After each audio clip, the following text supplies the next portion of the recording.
Seorang ayah yang harusnya jadi pelindung pertama bagi anaknya justru diduga memperkosa anak kandungnya sendiri. Yang lebih menyayat hati, korban yang masih berusia 3 tahun itu akhirnya meninggal dunia.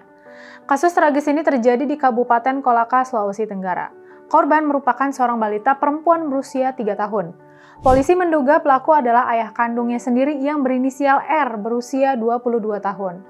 Peristiwa ini terungkap setelah korban mengalami keluhan sakit yang serius pada tubuhnya. Keluarga kemudian membawanya ke Puskesmas Kolaka untuk mendapatkan pertolongan medis. Namun kondisi korban sudah sangat parah.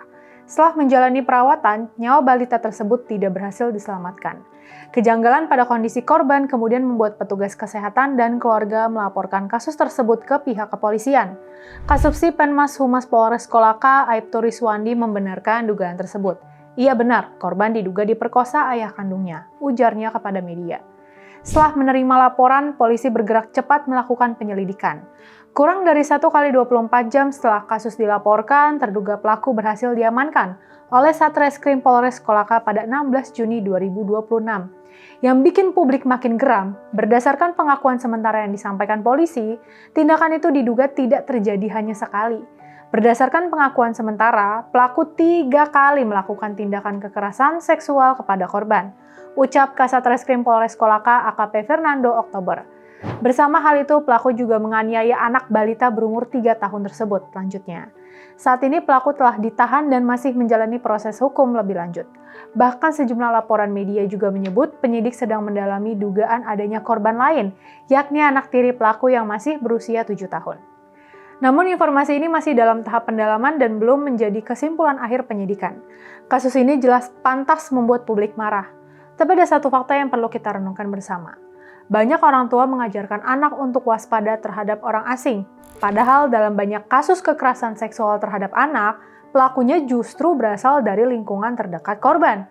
Orang yang dikenal, orang yang dipercaya, bahkan orang yang seharusnya menjadi pelindung. Karena itu, tragedi di Kolaka ini bukan hanya soal satu pelaku yang melakukan tindakan keji. Ini juga menjadi pengingat bahwa perlindungan anak adalah tanggung jawab bersama. Kami di Gerakan PIS menyampaikan duka cita yang mendalam atas meninggalnya korban, dan kami turut merasakan kepedihan atas hilangnya seorang anak di usia yang begitu belia. Tidak boleh ada anak yang hidup dalam ketakutan di rumahnya sendiri. Tidak ada anak yang seharusnya kehilangan masa depannya akibat kekerasan dari orang yang paling dekat dengannya. PIS mendukung proses hukum yang tegas, transparan, dan memberikan keadilan setimpal bagi korban sesuai ketentuan hukum yang berlaku. Namun setelah kemarahan publik mereda, pekerjaan besar kita sesungguhnya baru dimulai. Kita harus perkuat edukasi perlindungan anak sejak dini dan kita perlu membangun lingkungan yang lebih peka terhadap tanda-tanda kekerasan. Anak adalah manusia yang memiliki hak untuk hidup aman, tumbuh sehat, dan terlindungi dari segala bentuk kekerasan. Kasus di Kolaka harus menjadi pengingat bahwa ukuran kemanusiaan sebuah bangsa bukan dilihat dari bagaimana kita memperlakukan yang kuat, tapi bagaimana kita melindungi mereka yang paling lemah. Dan tidak ada kelompok yang lebih rentan daripada anak-anak yang bahkan belum mampu membela dirinya sendiri. Karena itu ketika satu anak gagal kita lindungi, sesungguhnya ada tanggung jawab bersama yang belum kita tunaikan. Mari bersama ciptakan lingkungan yang aman bagi setiap anak untuk tumbuh, belajar, dan bermimpi tanpa rasa takut.